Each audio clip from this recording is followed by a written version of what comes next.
We're going to talk a little bit about suicide awareness. What is normally a very joyous time of year pushes a lot of people to the brink of despair. And it's important that we know the signs and symptoms of those around you or someone comes to you. We have Chief Terry Ellis here to share a personal story with us this afternoon. Chief Ellis.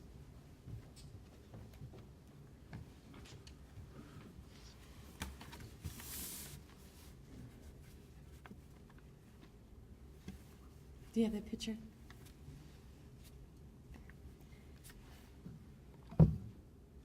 Good afternoon.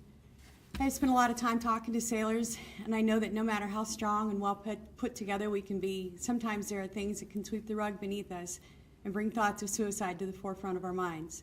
I wish there wasn't an audience for this, and I can guarantee that there would not be another unnecessary death, but I cannot do that. So I'm here today to talk to the sailor or sailors who may be contemplating suicide, and I pray that it makes a difference. Sadly, according to statistics and averages, someone somewhere will commit suicide by the time I finish speaking. I don't think that you're selfish and do not care about anyone else, but that you may be so consumed with your own pain that you're unable to consider the very real and lifelong effects your death will have on your family, friends, co-workers, and community. I was married to my husband, Matt, for 15 years. He was the happiest, most optimistic man I had ever met. He loved life and our family, and it showed daily. On most days, I knew he was home before he opened the door because I could hear him whistling up the driveway. We were Team Ellis.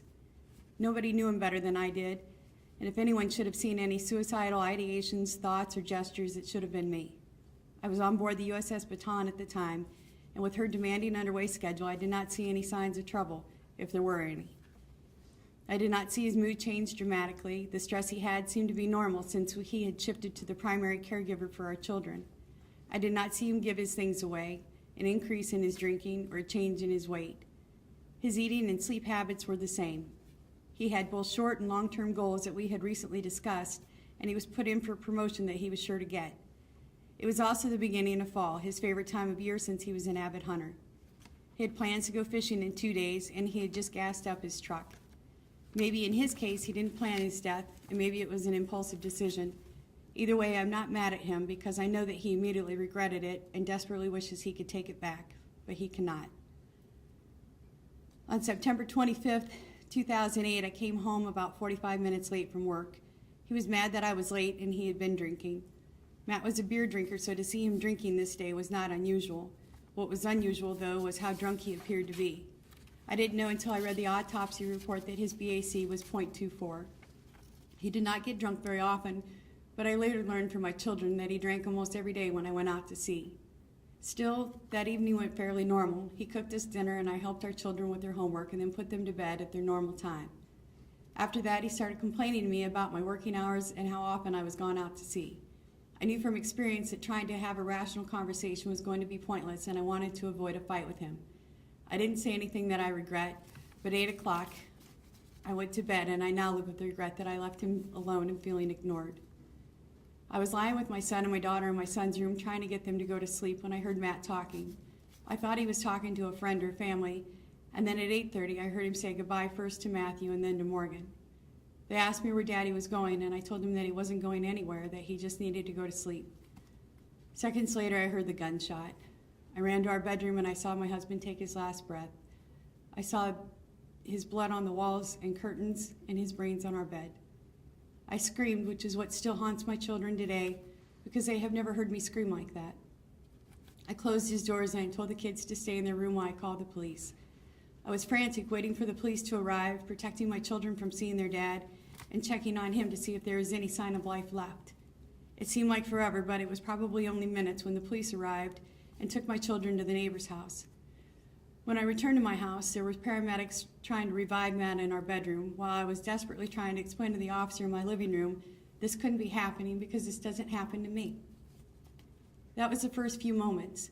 If you're now thinking, well, I wouldn't use a gun to kill myself or risk having my family see me like that, I want you to know it doesn't really matter how you die. The lifelong effect of not having you here is so much more painful than what you look like when you go. After the police left and Matt's body was taken to the morgue, the chaplain told me it was time for me to make calls. I was terrified to call Matt's parents And as I told them, I could literally hear hearts breaking. The call didn't last long because his mom dropped the phone and I could only hear the wailing devastation from her in the background and his father trying to comfort her.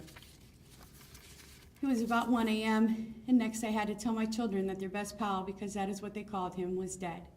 I wanted to tell them separately and I woke up my 9-year-old son first. I was pretty straightforward and told my son that his dad died in a terrible accident with a gun. My son told me that he was sad that his dad didn't get to see any of his accomplishments in life, like learning to drive or killing his first deer.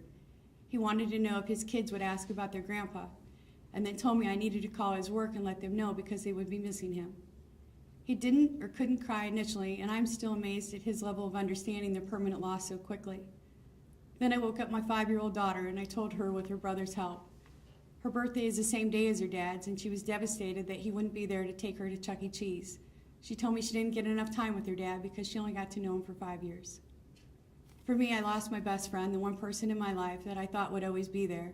I instantly turned into a single parent and went from 2 incomes to 1 with all the same bills. Maybe you're having financial troubles and you're thinking your family would be better off with the SGLI $400,000 benefit. Again, you'd be wrong. Money can never replace who you are in the lives of the people who love you. Your children, and most of the time your parents and siblings, have an unconditional love for you. They will love you regardless of the trouble you may be in or the difficulty you are having.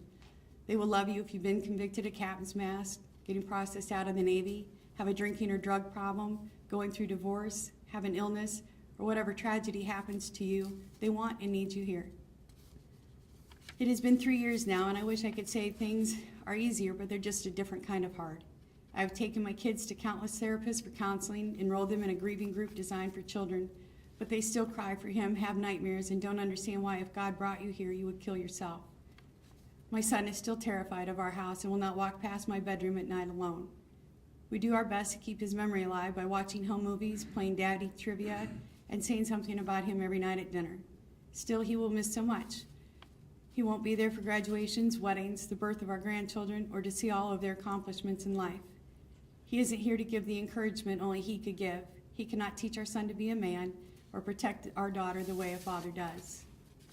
They're all the little things that he did for me that I have depended on him for that I've had to learn to do myself now.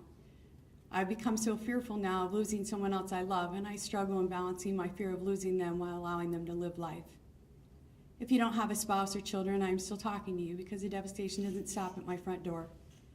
His immediate family will never be the same. Holidays are tainted with sadness and the guilt if only they had known something was wrong.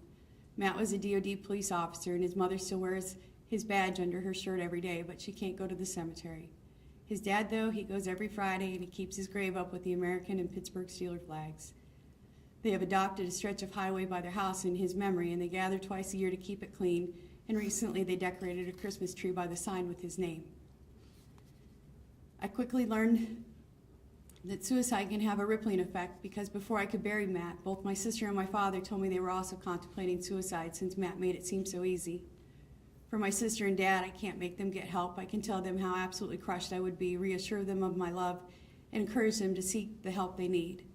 Also, children are placed in a higher risk category for committing suicide themselves if that is how they lost a parent, and that terrifies me. My son was suicidal last year. He not only thought about it, but he had it all planned out. He begged me to wait until he and his sister were asleep, and then shoot her, and then him, and then myself, and then that way Team Ellis could all be together again.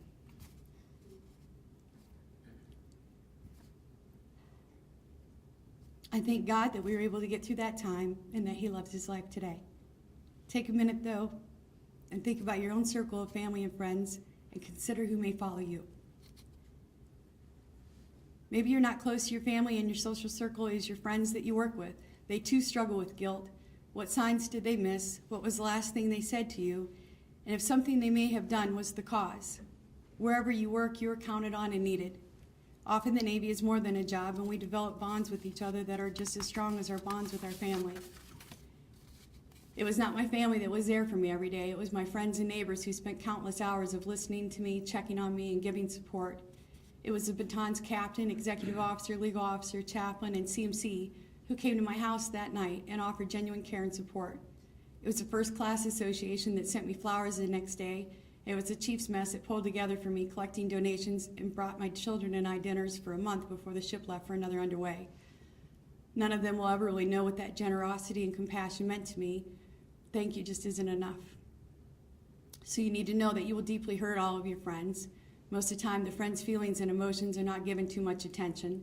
A lot of the focus is on the immediate family members, so your friends are left with even more questions and less answers.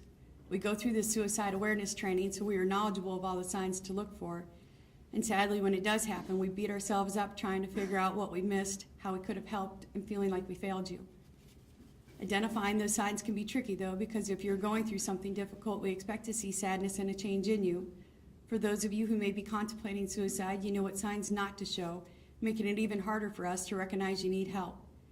It is you, the person who thinks suicide is the best answer to a temporary problem, who must seek the help you need before you make a permanent decision that will no longer affect you, but have tragic effects on the lives of those who love you and care for you forever.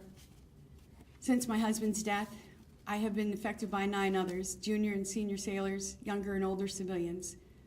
There's no way to fully understand the why.